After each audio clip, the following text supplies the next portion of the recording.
بسم اللہ الرحمن الرحیم۔ دیکھتے آنکھوں سنتے کانوں، آپ کو گولڈن ہب کی طرف سے السلام علیکم۔ اس ویڈیو میں ہم آپ کو بشر حافی کی کرامات کے واقعات سنائیں گے، تو آئیے چلتے ہیں آج کی ویڈیو کی طرف۔ آپ کا سلسلہ نسب ابو نصر بشر بن حارث بن عبد الرحمن بن عطا المروزی البغدادی سے جا کر ملتا ہے۔ آپ بشر حافی کے نام سے مشہور ہیں۔ مرو میں ولادت ہوئی اور بغداد میں مقیم رہے۔ آپ کو کشف و مجادات میں مکمل دسترس حاصل تھی اور اصول شرح کے بہت بڑے عالم تھے، اور اپنے ماموں علی حشرم کے ساتھ بیعت تھے۔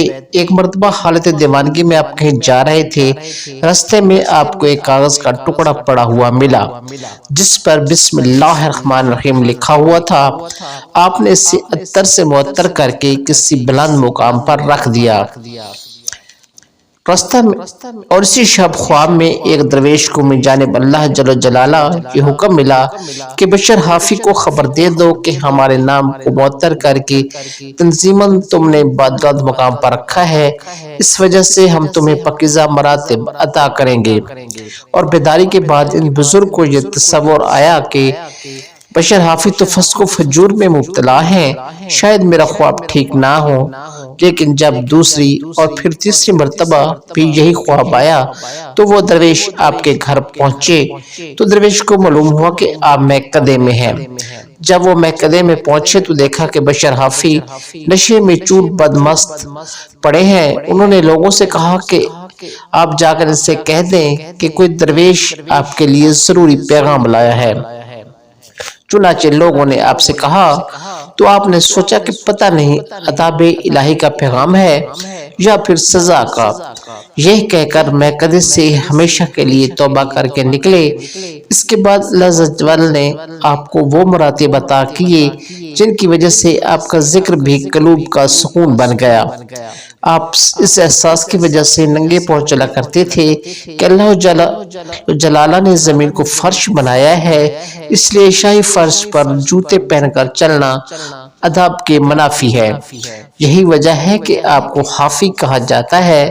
ایک روایت میں حضرت سقبہ کی میت کے ہمراہ گھٹنوں کے بل تشریف لے جا رہے تھے اور یہ فرما رہے تھے کہ مجھے ڈر ہے کہ کہیں ملائکہ کے پروں پر میرا قدم نہ پڑ جائے۔ حضرت امام حنبل ہمیشہ آپ کی میت میں رہا کرتے تھے اور آپ کے عقیدت مندوں میں سے تھے۔ اس وجہ سے ہمیشہ احمد بن حنبل سے صدا کیا کرتے تھے کہ مجھے خدا کی باتیں سناؤ۔ حضرت عبداللہ کہتے ہیں کہ میں ذوالنون مصری کی عبادت سے منتصف پایا اور حضرت سہیل کو اشاروں پر چلنے والا اور بشر حافی کو تقوی میں ممتاز پایا۔ لوگوں نے سوال کیا کہ آپ کا رجحان کس طرف ہے؟ فرمایا بشر حافی کی طرف، کیونکہ وہ میرے استاذ بھی ہیں۔ مشہور ہے کہ خواہش کے باوجود آپ نے 40 سال تک بکری کی سیری نہیں کھائی اور ہمیشہ باقالہ کی ترکاری کا سالن کھانے کو جی چاہتا رہا، لیکن کھائی کبھی نہیں۔ مشہور ہے کہ وہ کبھی حکومت کی جاری کردہ نہر کا پانی بھی نہیں پیتے تھے۔ ایک مرتبہ ایک قافلہ حج کے لیے روانہ ہو رہا تھا۔ جب آپ سے بھی ساتھ چلنے کی درخواست کی تو آپ نے 3 شرطیں پیش کر دیں۔ اول یہ کہ کوئی اپنے ساتھ توشہ یعنی کھانے کا سامان نہ لے۔ دوم کوئی بھی کسی سے کچھ طلب نہ کرے۔ سوم اگر کچھ پیش کرے تو اسے قبول نہ کرے۔ یہ سن کر اہل قافلہ نے کہا ہمیں پہلی 2 شرطیں تو منظور ہیں لیکن تیسری شرط قبول نہیں۔ آپ نے فرمایا توکل حاجیوں کا توشہ سفر ہے، اور اگر آپ لوگ یہ قصد کر لیتے کہ کسی سے کچھ نہیں لیں گے تو خدا پر توکل بھی اور درجہ ولایت بھی حاصل ہوتا۔ ایک دن آپ نے قبرستان میں مردوں کو لڑتے دیکھ کر عرض کیا یا اللہ یہ راز مجھے معلوم ہو جائے، اور جب آپ نے ان مردوں سے پوچھا تو انہوں نے کہا کہ 1 ہفتہ قبل کسی شخص نے سورۃ اخلاص پڑھ کر ہمیں بخش دیا تھا اور 1 ہفتہ سے ہم اس کے ثواب کی تقسیم میں مصروف ہیں اور ابھی تک یہ ختم نہیں ہوئی۔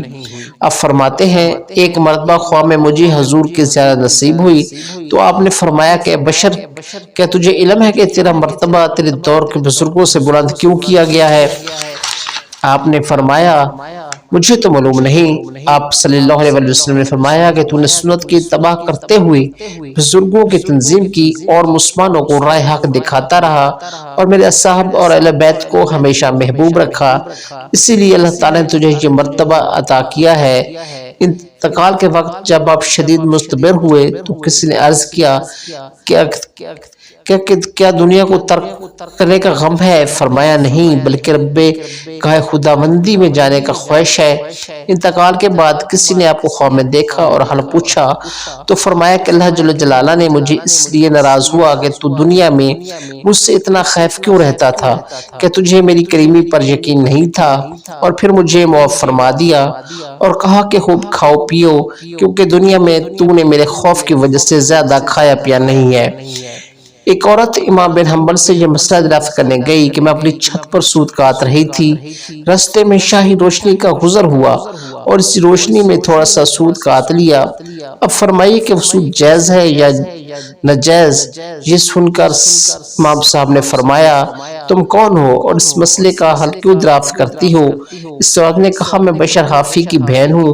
امام حنبل رحمۃ اللہ علیہ نے فرمایا یہ سود ناجائز ہے کیونکہ تم اہل تقوی خاندان کی ہو اور تمہیں اپنے بھائی بشر حافی کے نقش قدم پر چلنا چاہیے، جو مشتبہ خانہ پر اگر ہاتھ بڑھاتے تو ان کا ہاتھ بھی ان کی پیروی نہ کرتا۔ تو ناظرین محترم، یہ تھے حالات و واقعات بشر حافی کی زندگی کی اور ان کی کرامات۔ تو اگر آپ اس طرح کے مزید اچھی ویڈیوز دیکھنا چاہتے ہیں تو ہمارے چینل کو سبسکرائب کیجئے، کمنٹس کیجئے، ویڈیو کو لائک کیجئے اور شیئر کیجئے۔ اس کے ساتھ ہی ہمیں دیجیے اجازت۔ اللہ حافظ۔